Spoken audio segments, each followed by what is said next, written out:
Virgilio M. Trinidad Jr., AFP Commander of 1st ID Philippine Army, for his inspirational message for today's event.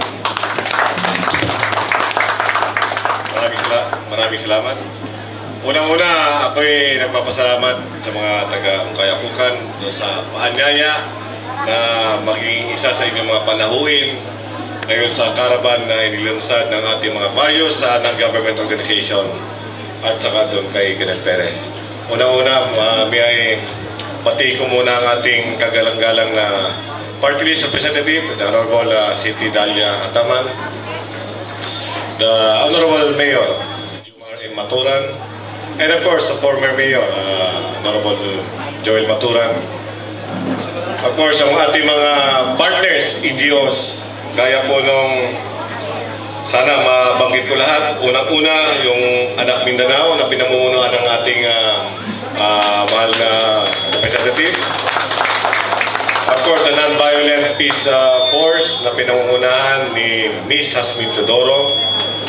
Sa totoo lang po, maliit lang talagang mundo. Si Miss Hasmin Teodoro at si John Teodoro ay anak po pala ng aking dating sundalo nung araw.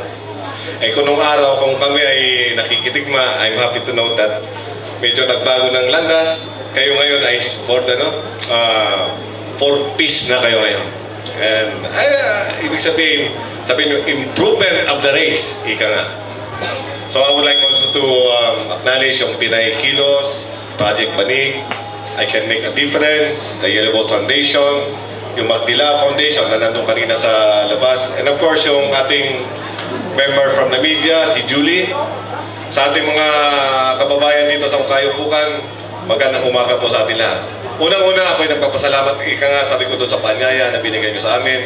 Isang karangalan po na bagamat, ika nga, sabi ko sa rangkongkong ito, ay ako'y naanyaya pa rin pumunta dito sa isang lugar. Nasabi ko kanina doon sa ating groundbreaking doon sa Amaloy, sabi ko, ang ganda.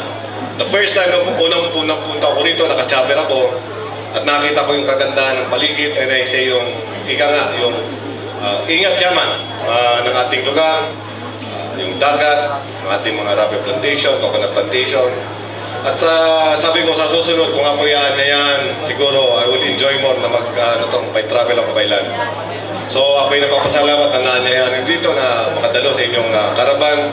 And mas lalo akong nasisiyahan because mayroon po tayo mga non-government organizations and of course your local chief executive sa pamumuno ni Mayor Maturan na talagang gustong magbigay o maglingkod sa inyo at makatulong sa inyo.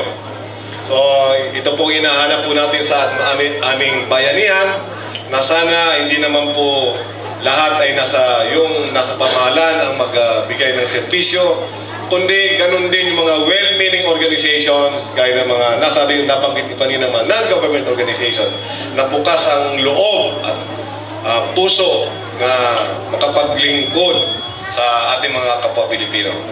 So, sa ganung di ko nakakaba ng aking mensahe because I would like to give more time to our honorable congressman. So ako'y nagpapasalamat na dito sa airport and I should say patuloy kayong manalig sa ating mga lingkod bayan, sa ating mga non-government organizations, sa ating militar. Na isa lang ang layunin dito sa inyo sa Basilan, kundi ang makapagbigay ng kapayapaan at pag-unlad. Kung makikita naman natin, halos binuhos na dito yung sa seguridad at saka yung developmental efforts, yung Basilan Circumferential Road, sabihin natin about 70% na matatapos. Then, sana tayo magkaisa tungo sa kapayapaan at pag-unlad. So sa atin lahat, magandang umaga sa atin lahat, magandang hapon sa atin lahat. Thank you, sir.